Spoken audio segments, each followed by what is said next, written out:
Do you know what it means to disappear into nothingness?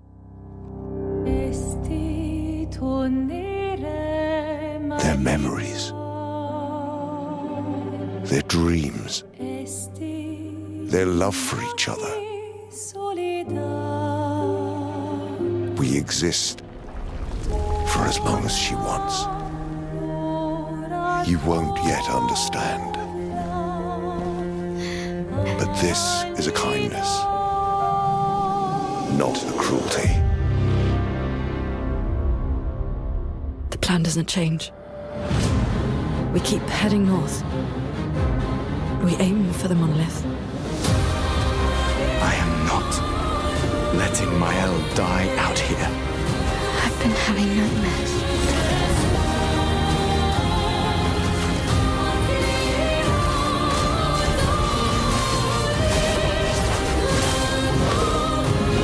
Why do you refuse to see I am doing this for us?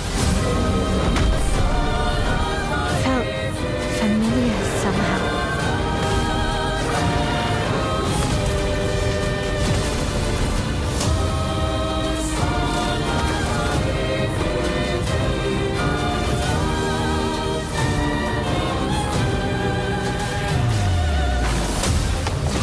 It has turn base.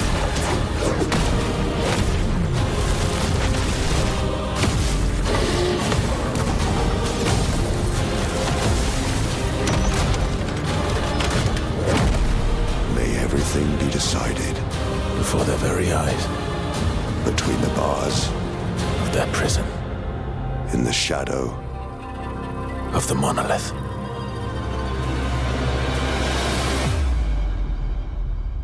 See you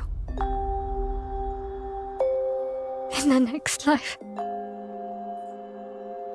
Dude, it looks really cool, and I'm not even in like turn-based, but I mean, like same thing was like for Baldur's Gate. I wasn't into that type of game, but it was just so good that it pulls you in. You know what I mean? Wait. Is it the same guy who did Clive? What's Clive's VA? That's Clive. That's Ben Starr as him. Oh my lord, he's fucking fantastic, guys. He's so good. All right, so this is gameplay of this game.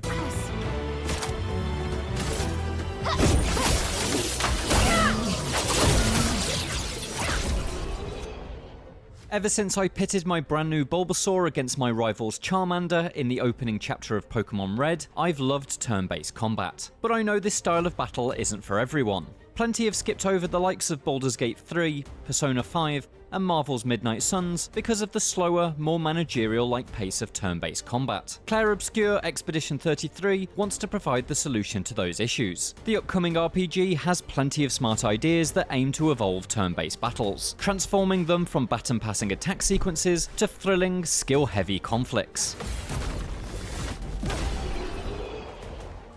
I recently met with developer Sandfall Interactive to watch some of the team play just under an hour of Clair Obscur Expedition 33. While clearly inspired by Japanese RPG titans like Final Fantasy, Clair Obscur feels distinctly European. Rather than sporting outrageous anime hair and a sword larger than the Empire State Building, protagonist Gustav is a handsomely dressed gent with a face that could be almost mistaken for Robert Pattinson's. During my demo, he and the equally elegant mage Luna explored the ocean floor-like Flying Waters region, picking through the remains of prior expeditions that had been scattered among the coral. Gustav and Luna are the latest team attempting to defy the will of the Paintress, a godlike figure who kills scores of people each year by painting a number on a monolith. Anyone of that age instantly fades away, Infinity War style. The demo's short hour... What? Oh, that's fucking nuts. She just writes the age of someone, and then everyone in that age has to die? That's so f***ed. It's like Death Note, but specifically for an age and for everyone. I'll be spamming number.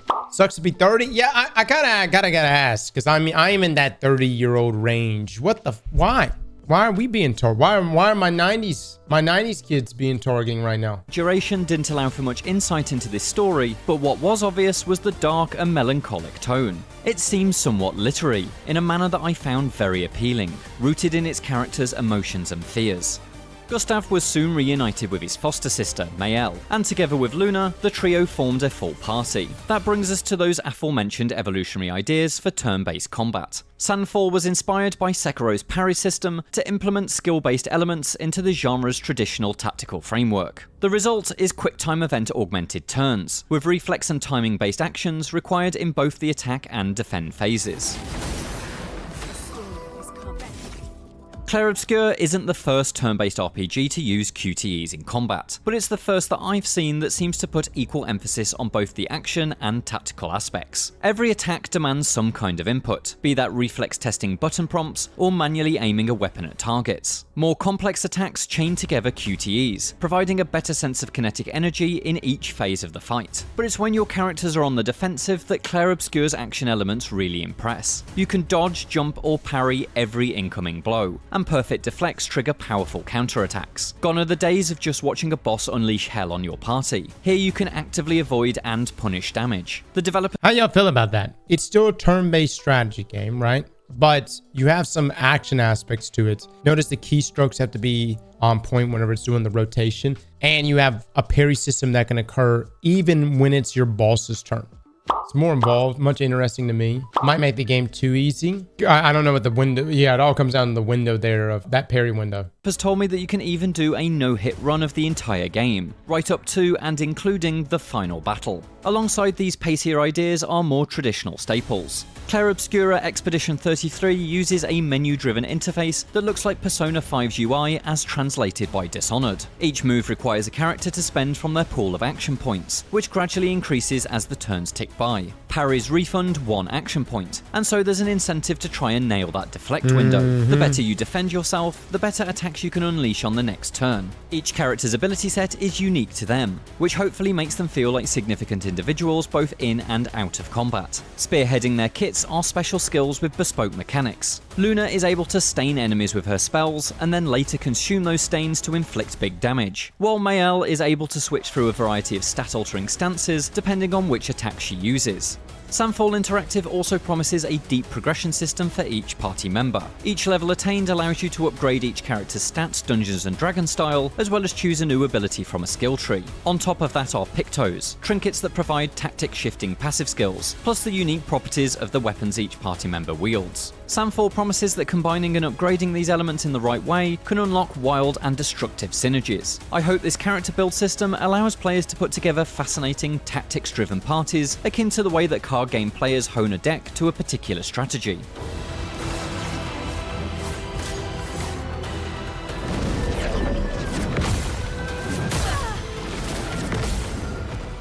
Due to the somewhat contextless nature of the demo, much of what I saw outside of combat was harder to judge. What I did take away was the sense that this is almost like a next-gen Final Fantasy from an alternate timeline. Like Square's RPGs of old, Clair Obscur is not open world, opting instead for linear regions, complete with save point-like resting spots. Sandfall promises these regions have been built to be expansive enough to allow off-the-beaten-path adventures though, including optional bosses. At this early stage, I can't say how strong Clair Obscur's exploration chops are, but what I saw ranged from the relatively mundane, such as shooting 3 symbols to unlock loot, to the Dude, that's such a cool-ass area though, guys. Look at this. It's like an underwater area.